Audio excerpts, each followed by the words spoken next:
Me dio un poco de nostalgia dejar a Ruth, un poquito, y hoy vamos a comenzar con el libro de Esther, pero ya me enganché con el libro de Esther y ya lo estoy queriendo mucho, mucho también.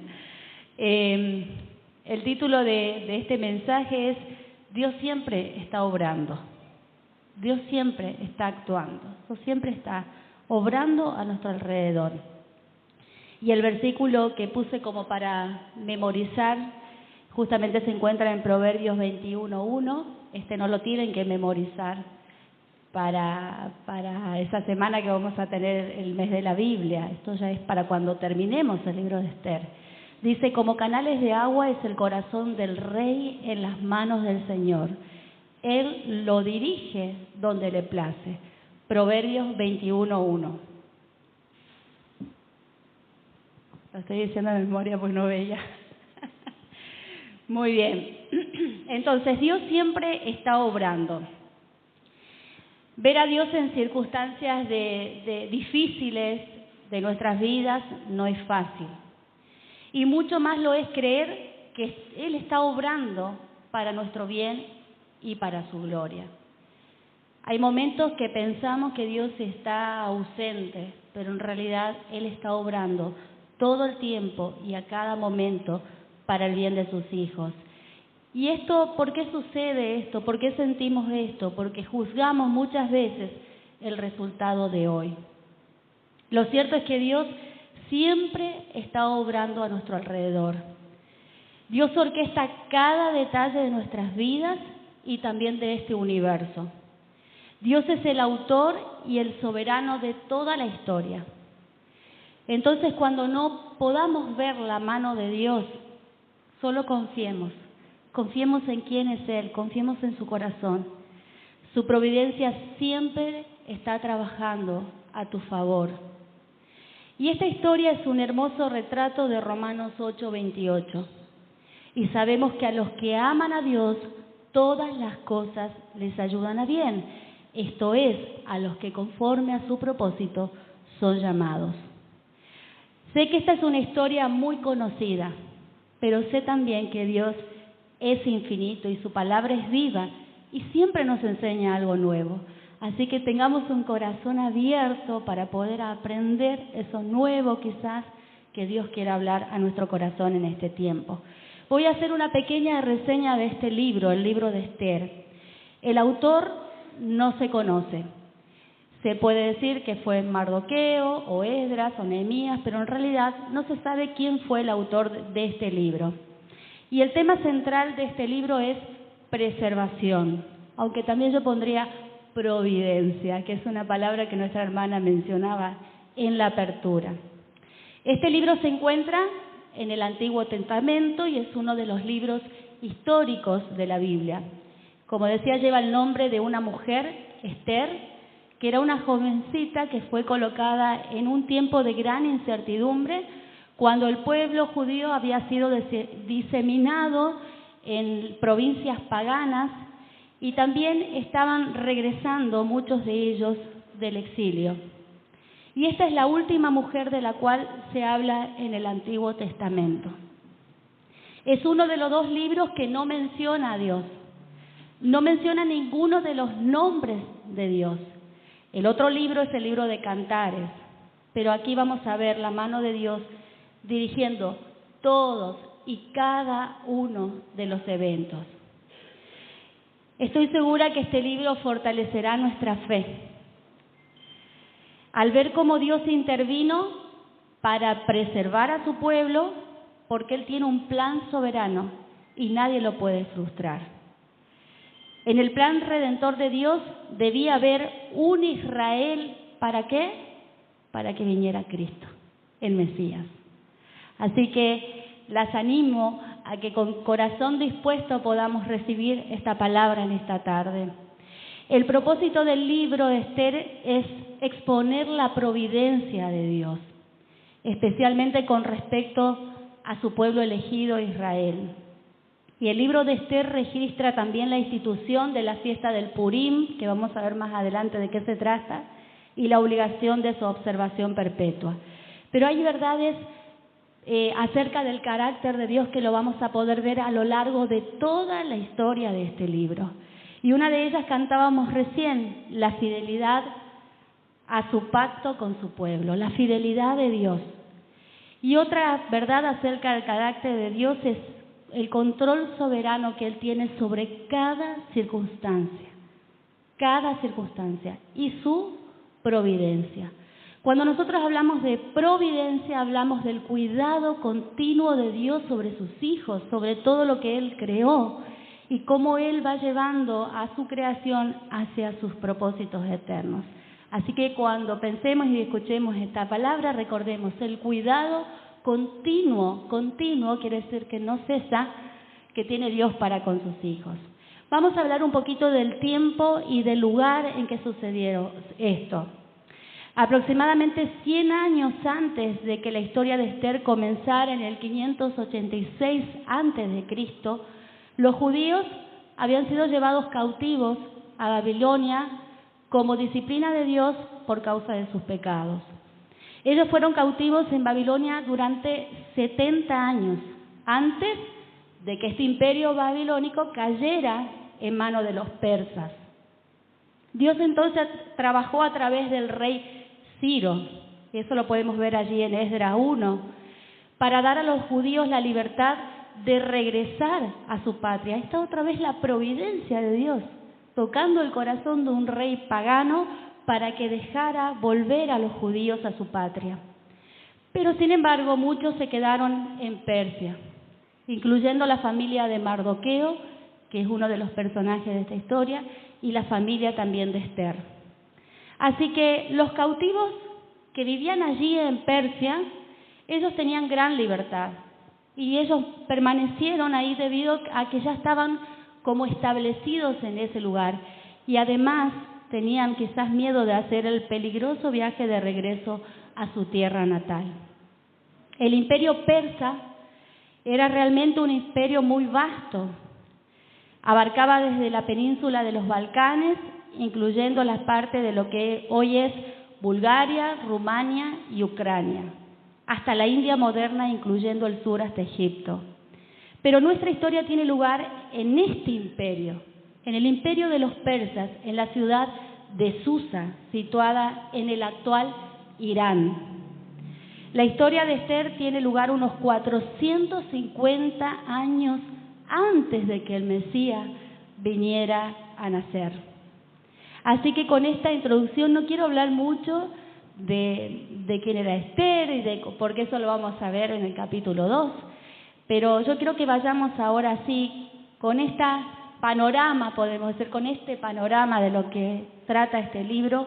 Vamos al pasaje de hoy que se encuentra en Esther, capítulo 1, y vamos a leer los versículos del 1 al 22.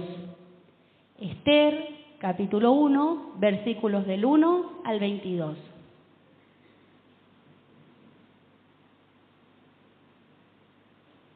Dice así la palabra del Señor. La reina Vasti desafía a Asuero.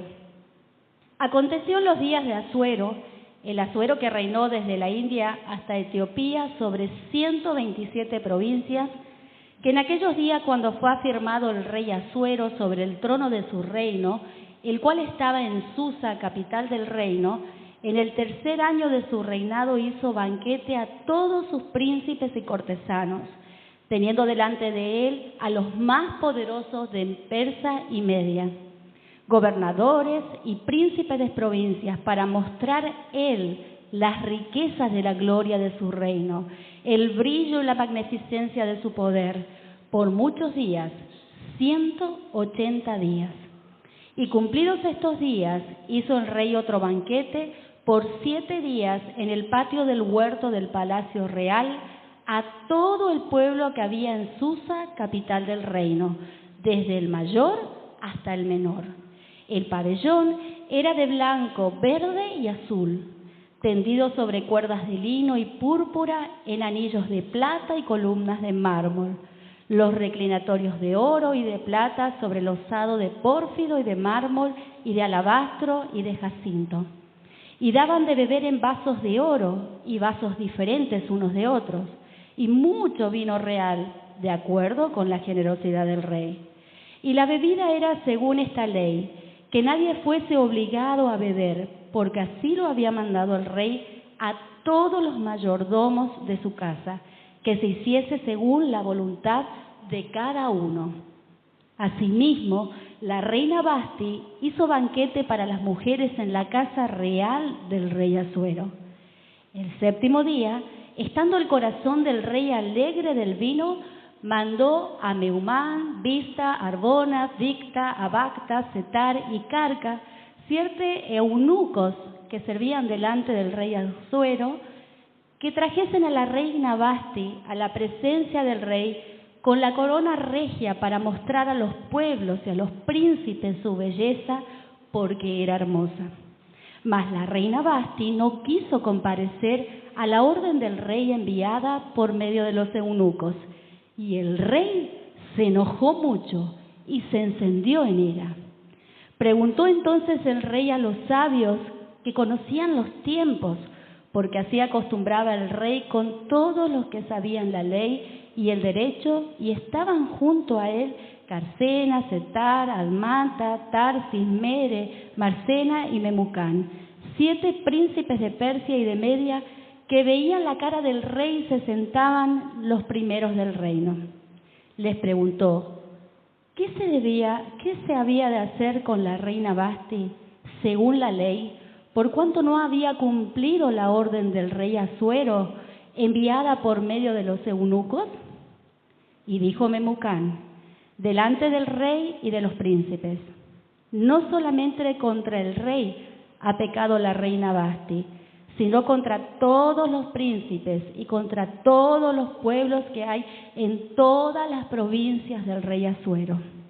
Porque este hecho de la reina llegará a oídos de todas las mujeres, y ellas tendrán en poca estima a sus maridos diciendo, el rey Asuero mandó traer delante de sí a la reina Vasti, y ella no vino. Y entonces dirán esto las señoras de Persia y de Media, que oigan el hecho de la reina, a todos los príncipes del rey, y habrá mucho menosprecio y enojo. Si parece bien al rey, salga un decreto real de vuestra majestad y se escriba entre las leyes de Persia y de Media, para que no sea quebrantado, que Vasti no venga más delante del rey Asuero, y el rey haga reina a otra que sea mejor que ella. Y el decreto que dicte el rey será oído en todo su reino, aunque es grande, y todas las mujeres darán honra a sus maridos, desde el mayor hasta el menor.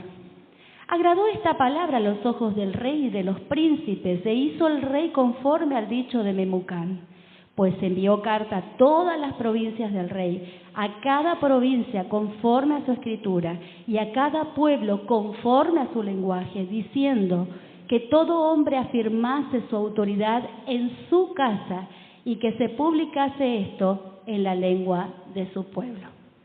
Hasta aquí la lectura. ¡Qué historia! ¿Cómo comienza ya, no? Con cuánta expectativa. Podemos ver desde el principio el orgullo del corazón de este rey, ¿no? Dice que estos hechos sucedieron en los días del rey Asuero, también conocido como Jerjes el Grande. Así que por ahí me van a oír decir el rey Asuero o el rey Jerjes. Estamos hablando de la misma persona. Asuero significa padre alto o rey venerable, y fue el 5º rey de Persia. Él dice que gobernaba, que tenía dominio sobre 127 provincias. Así que podemos deducir con toda seguridad de que era un hombre muy, pero muy poderoso. Pero también podemos ver el perfil de este hombre. Si ustedes han leído los 10 capítulos de Esther, podrán haber visto que este era un hombre soberbio, era un hombre impulsivo, era un hombre sanguinario, era un hombre iracundo, cruel, vengativo, lujurioso, arrogante y dado al vino. O sea, un hombre alcohólico.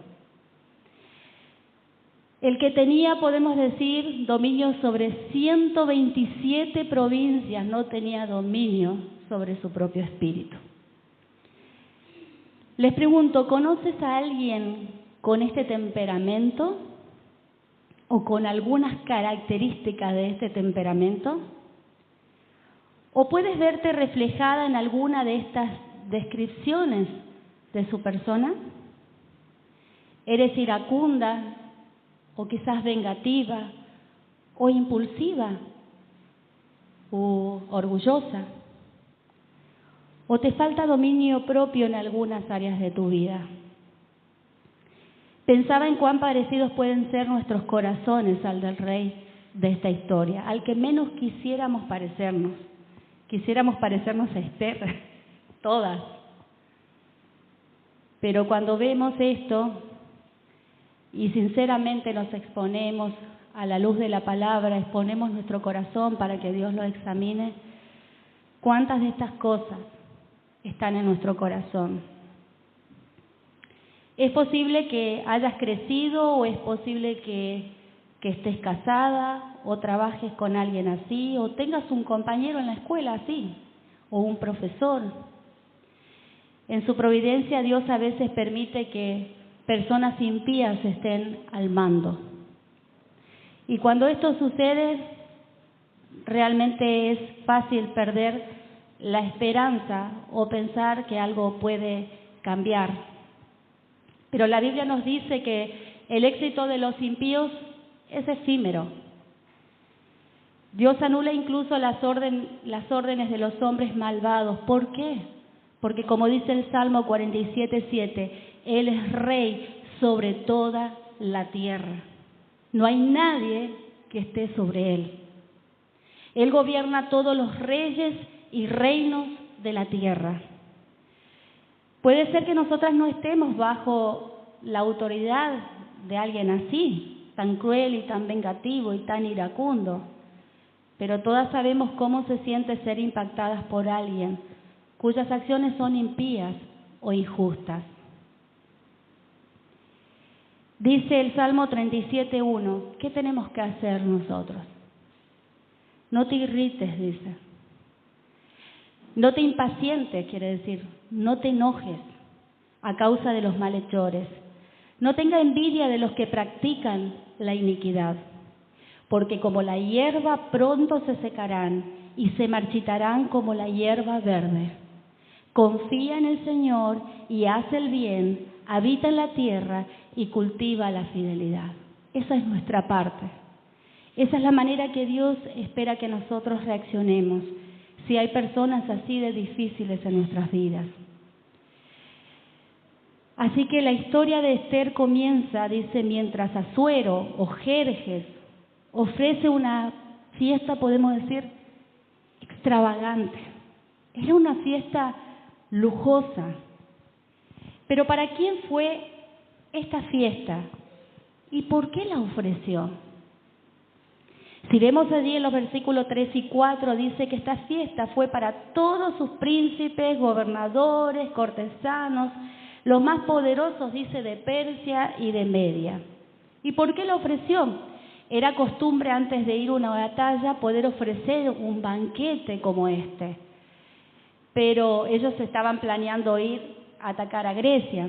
Entonces, el motivo por el cual este rey Asuero ofreció este banquete era para mostrar, dice, su grandeza a todos, su poder y su gloria. El hombre exaltándose, como si todo lo que poseía fuera de él, ¿no? Esta fiesta dice que duró, atención, 6 meses. Esto equivale a 180 días de fiesta. Y no solo que fueron 180 días, sino que dice que culminó en un banquete por 7 días. Y a ese banquete invitó a todo el pueblo, dice, desde el más insignificante hasta el más importante. Vemos que el rey no escatimó en este banquete. El versículo 6, imaginémonos, Marianela, esta decoración Dice, el patio estaba elegantemente decorado con cortinas de algodón blanco y colgantes azules, sostenido con cuerdas de lino y cintas de color púrpura que pasaban por anillos de plata incrustados en columnas de mármol. Había divanes de oro y de plata sobre un piso de mosaicos de cuarzo, mármol, nácar y otras piedras costosas. ¡Wow! ¡Cuánta exhibición, podemos decir, de riqueza, ¿no? Y también el versículo 7 y 8 registran que el alcohol era una parte del ambiente de la fiesta. Dice que daban de beber en vasos de oro, vasos diferentes unos de otros. ¿Qué querrá decir? Me quedé pensando, pero no lo investigué. Vasos diferentes unos de otros. Una ley persa decía que cada vez que el rey tomaba una copa, la gente que estaba allí en el banquete también tenía que tomar una copa. Esa era una ley. Probablemente no quería que la gente se sintiera obligada a tomar cada vez que lo hiciera, así que renunció a esa ley para esta fiesta. Y el rey dijo que nadie fuese obligado a beber. Al mismo tiempo, dice en el versículo 9, que estaba sucediendo en el palacio real del rey Jerjes. Estaba la reina Vasti. Ella también hizo un banquete para las mujeres. Ella estaba atendiendo a las mujeres de esos príncipes, de esos gobernadores, de esos hombres poderosos. Y esto es porque las mujeres no podían entrar en el lugar donde los hombres estaban celebrando su banquete. Sin embargo, ¿qué manda el rey en los versículos 10 y 11? Dice que estando el corazón del rey alegre por el vino, estaba borracho, estaba alcoholizado, ¿qué hace? Manda a llamar a Vasti. ¿Y por qué razón él solicita esto? Porque él quería que los nobles y los demás hombres contemplaran la belleza de Vasti, porque era realmente una mujer muy hermosa, dice la palabra.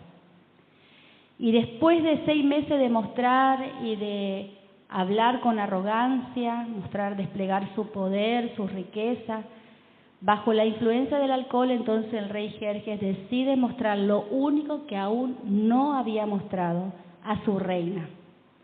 Pero la reina Vasti no quiso ir, se negó a ir, dice el versículo 12.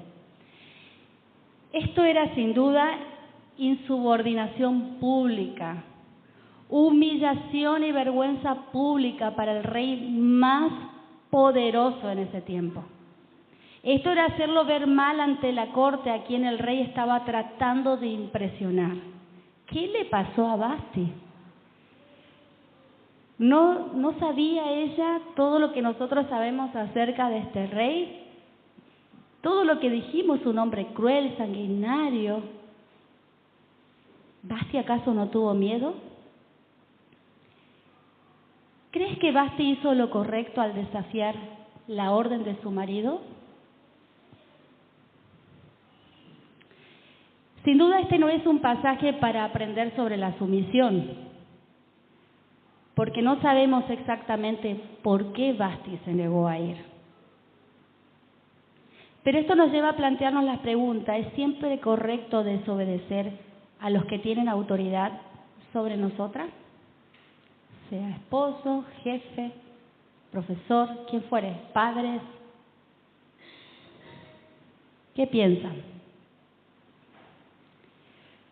Romanos 13, del 1 al 5, que después lo puede leer, igual es un pasaje muy conocido.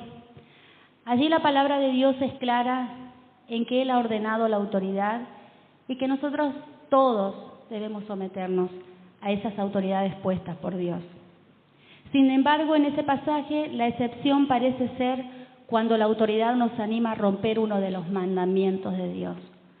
Solo cuando sucede esto, porque debemos obedecer a Dios antes que a los hombres, dice la palabra. Lo que podemos sí afirmar, porque podemos hacer especulaciones de por qué no fue, de por qué desacató esa orden, pero lo que sí podemos afirmar es que Dios usó la situación de Vasti para posicionar a Esther en el palacio. Dios tiene un plan soberano y nadie podrá frustrarlo. Nadie. En su providencia, Dios revocó una situación trágica para el bien de su pueblo y el cumplimiento de su plan redentor. Pero veamos cómo reaccionó el rey Jerjes cuando su reina no se presentó. El versículo 12 dice que esa respuesta enfureció al rey y lo hizo arder en enojo. Claramente el rey estaba acostumbrado a conseguir todo lo que quería. ¿Quién iba a osar desafiar la autoridad del rey? Estaba acostumbrado a conseguir todo hasta este momento, así que estaba totalmente enfurecido. En este tiempo los reyes persas eran considerados una deidad. Así que imagínense la autoridad que tenían, el lugar que ellos tenían. Así que Vasti estaba en serios problemas, podríamos decir. Pero también aquí, en el versículo 13, los versículos 13 y 14, podemos ver a un rey con tanto poder, pero a la vez tan vulnerable. Porque se dirige a sus hombres sabios para buscar consejos. No supo qué hacer, quedó totalmente descolocado y dijo, ¿qué puedo hacer? Estos hombres se reunían frecuentemente con el rey y ocupaban los cargos más importantes del imperio, así que a ellos él les pide consejo. ¿Qué debe hacerse con la reina Vasti?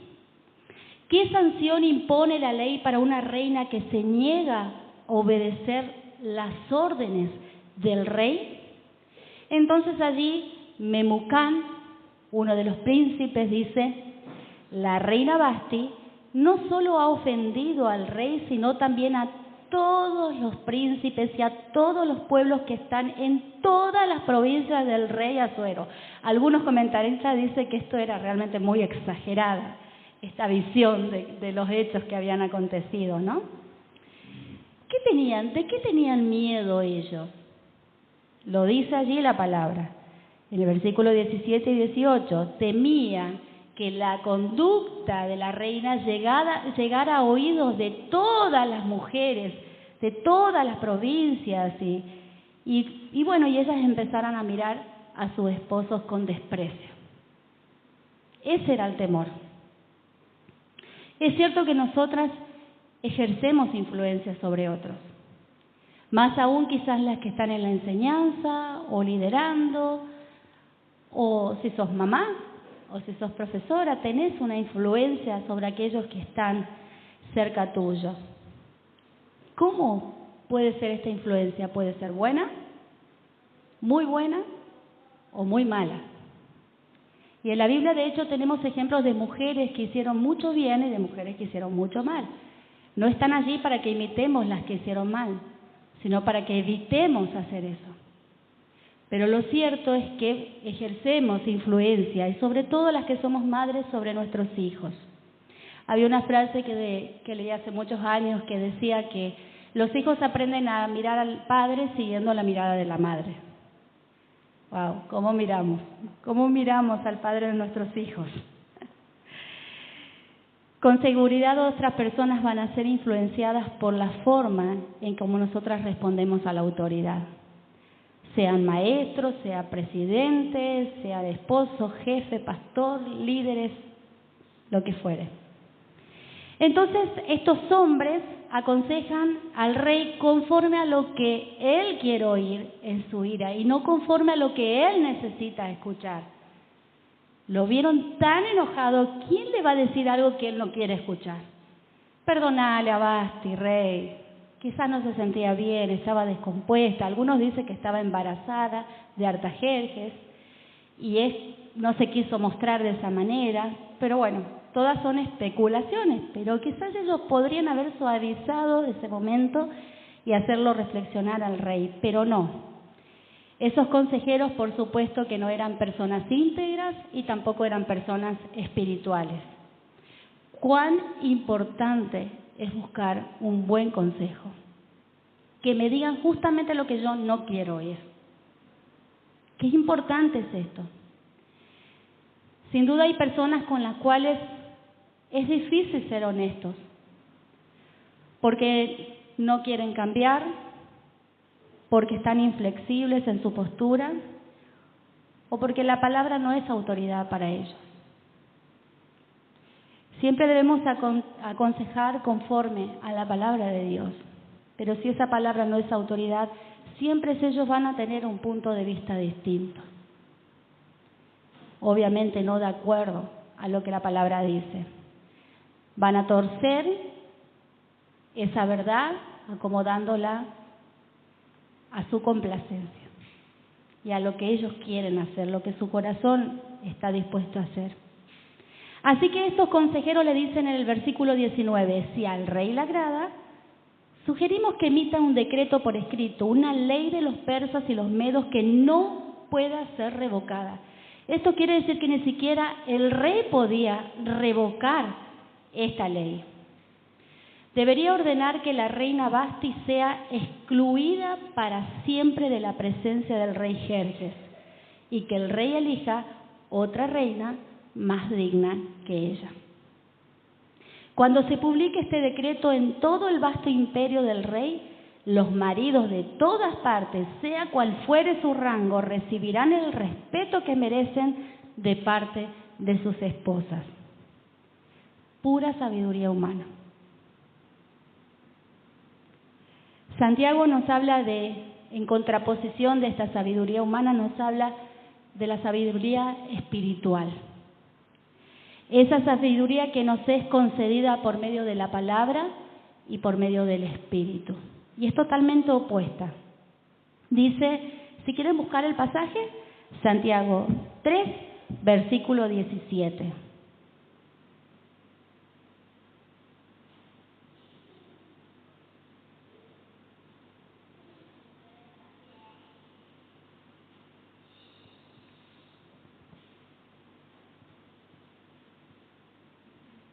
Dice así, pero la sabiduría que proviene del cielo es ante toda pura y también ama la paz.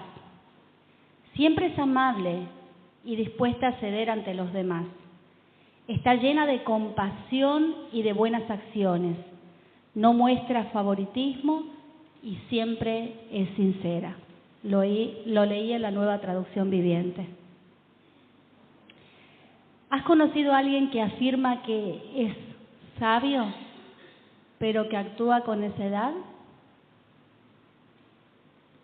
Así como podemos identificar un árbol por sus frutos, por el fruto que produce, también podemos evaluar la sabiduría de una persona por la manera como se conduce y por la manera como actúa. La necedad conduce al desorden, pero según este pasaje, la sabiduría del cielo conduce a la paz y a la bondad. ¿Cuál es la sabiduría que gobierna mi vida? ¿La del cielo o la humana, la mía? ¿Qué gobierna nuestras vidas? Las conversaciones agradables, así como las palabras prudentes y amorosas, son semillas de paz. Y el Señor en las bienaventuranzas llama bienaventurados a los pacificadores, aquellos que procuran la paz. Así que vemos que estos consejeros aconsejaron desde lo que ellos tenían, desde lo que ellos podían decir, y lo llevaron al rey a actuar precipitadamente. El versículo 21 y 22 dice, el rey y sus nobles consideraron que esta propuesta tenía sentido, así que el rey siguió el consejo de Memucán. Envió cartas por todo el imperio a cada provincia en su propio sistema de escritura y en su propio idioma, proclamando que todo hombre debía ser jefe en su propia casa y decir, escuchen esta traducción, lo que le viniera en gana. Así que esto estaba alentando a que los hombres pudieran dirigir sus hogares, o llevar a cabo esa autoridad como a ellos se les diera la gana. En el Nuevo Testamento vemos que Dios es quien da autoridad, pero esa autoridad debe ser ejercida a la manera de Dios y no como a nosotros nos dé la gana, como decía esta traducción. Ellos debían afirmar su autoridad. Ellos tenían que imponer esa autoridad sobre sus esposas, sobre sus hijos. Pero el Nuevo Testamento nos habla de que debe haber una autoridad amorosa y debe haber sumisión respetuosa a la autoridad. Es una sumisión voluntaria a alguien que ejerce esa autoridad a la manera de Dios, con amor. Tenemos que pensar que la sumisión no nos hace inferior. La sumisión embellece nuestro carácter, como habla Primera de Pedro 3:5. Otra verdad que podemos aprender aquí es que nunca es bueno actuar por impulso, actuar precipitadamente.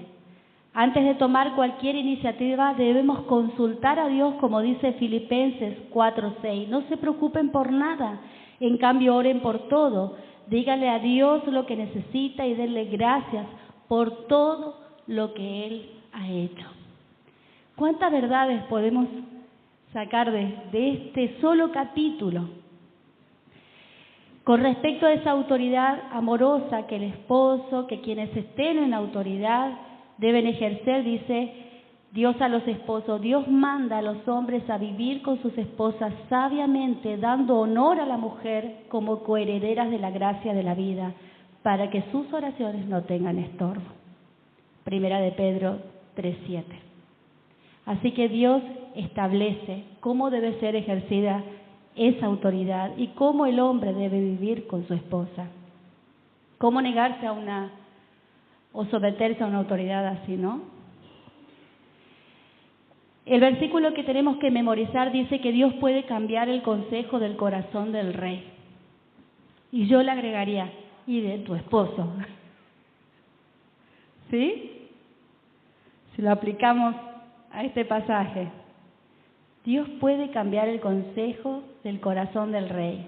En otra versión dice: el corazón del rey es como un arroyo dirigido por el Señor, quien lo guía por donde Él quiere. Esos reyes déspotas no están fuera del control soberano de Dios. Pero Dios también siempre pone un límite. ¿Cuántos reyes han pasado y su gloria se ha perdido? Y son recordados como malos reyes. Porque como veíamos, esa gloria y ese poder es efímero y no tendrían ese poder si Dios no se lo hubiera dado. El Señor gobierna todo. Todo gobierno terrenal está sujeto a Él.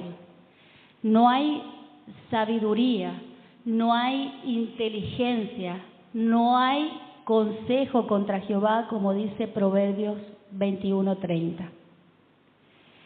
Dios nos dé fe como la de los niños para no cuestionar su trato con nosotras, para que confiemos en su providencia, en que Él está cuidándonos cada momento, cada minuto y cada segundo. Que podamos confiar que Él nos está guiando hacia esos propósitos eternos, que Él conoce. Él estaba preparando en esta historia el escenario para lo que iba a venir. Él no dejó de actuar por el bien de su pueblo y para su gloria. ¿Por qué? Porque Dios ve el cuadro completo. Nosotras no podemos verlo completo, pero Él sí lo ve. Él ve el cuadro completo. Todo poder le ha sido dado a Cristo, poder sobre las voluntades de los hombres, así como sobre las olas del mar, como veíamos en Marcos.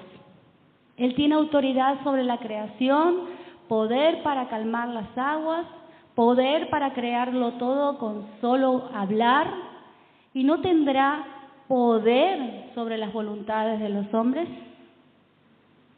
Él puede cambiar el corazón de los príncipes y también puede cambiar tu corazón. Dice Ezequiel 36:26: os daré corazón nuevo y pondré espíritu nuevo dentro de vosotros. ¿Quién hace esto? Dios. Él puede transformar un corazón duro, un corazón obstinado, un corazón orgulloso e incrédulo y convertirlo en uno vivo, en uno tierno, en un corazón que se inclina a su voluntad, que ame su ley, sus mandamientos, que guarde sus estatutos. Él lo puede hacer. Si esta es la condición de tu corazón, arrepiéntete y confiesa tu pecado a Dios. Porque Dios no desprecia a quien con sinceridad se humilla y se arrepiente, como dice el Salmo 51:17. Pero sí rechaza a los orgullosos y a los soberbios. Dios no quiere que tengamos un corazón así. Para recibir el perdón es esencial estar dispuestas a confesar totalmente a nuestro Padre Celestial todo lo que hayamos hecho.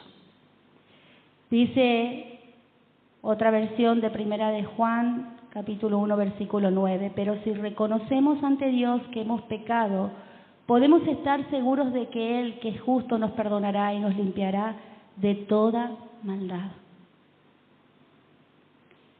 La palabra de Dios dice que antes de la caída, ¿qué es? La altivez de espíritu. Él es poderoso para guardarnos sin caída. Él, no nosotras. Entonces, no confiemos nunca en nosotras mismas, sino confiemos en su poder, que puede guardarnos sin caída, que nos libre de ser mujeres orgullosas, que no podemos aceptar una corrección, que no podemos escuchar un consejo, que creemos que sabemos todo, o pensamos que nadie de aquí nos puede ayudar. Solamente quizás aquellas mujeres o hombres que vemos por YouTube tienen la palabra justa, pero en su providencia Dios nos dio este cuerpo, estas hermanas en Cristo, esta iglesia, los líderes que tenemos, el pastor que tenemos. Él nos ha dado, dice el pastor, conforme a nuestro corazón. Si nosotros menospreciamos el consejo de nuestros hermanos aquí, estamos siendo orgullosas. Creemos que nadie puede ayudarnos, que no tienen la sabiduría suficiente. Pero yo he sido bendecida muchas veces por el consejo de hermanas. Y doy gracias a Dios por esto, porque esta es la iglesia que yo debo amar. Esta es la iglesia en la cual yo tengo que deleitarme, porque es providencia de Dios. Para tu cuidado y para el mío, Dios nos puso en esta iglesia Buenas Nuevas. Y también no esperemos siempre, ¿no?, que otros tengan la palabra justa para nosotros, sino que seamos mujeres, que seamos buenas consejeras, que nos preparemos para ayudar a otras. De gracia hemos recibido consejo, de gracia demos. ¿Y cómo me preparo? Y toda la sabiduría está aquí, en la palabra de Dios. Que podamos decirle, Señor, yo quiero ser una maestra del bien. Yo quiero ser una consejera conforme a tu corazón, Señor, que dé palabras sabias, que pueda corregir y exhortar en amor. ¿Estás segura de que has recibido un corazón nuevo, como el que Dios puede dar? ¿Qué evidencias hay en tu vida de que esto es así? Todos aquellos en quienes habita el Espíritu Santo mostrarán una vida de obediencia. Y otra marca es que estás creciendo en santidad. Esas son marcas o evidencias, pues hay muchas más. Pero estas son dos pilares muy importantes. ¿Estás creciendo en santidad? ¿Estás creciendo en obediencia? Porque puedo crecer en conocimiento, pero no en estas cosas. Es entonces importante que en esta tarde nosotras examinemos nuestro corazón a la luz de estas verdades. ¿Saben para qué? Para que podamos reconocer el favor de Dios en nuestras vidas, que Él siempre está obrando y que en su providencia continuamente Él está cuidando de mí. Él lo está haciendo. Y que podamos examinarnos ¿para qué? Para tener más confianza en Dios, creer más en Dios, creer que Él es quien dice ser. Que esta palabra la podamos seguir meditando en esta semana, que empieza desde mañana, poder decir, bueno, Señor, a la luz de que lo que he oído, quiero examinar y seguir examinando mi corazón. Si hay algo de este temperamento, de este rey que está en mí, o hay algo que yo todavía no puedo tener dominio, Señor, ayúdame, Señor, perdóname, Señor, quiero santificar mi vida y ser más como Cristo. Que el Señor las bendiga y oramos.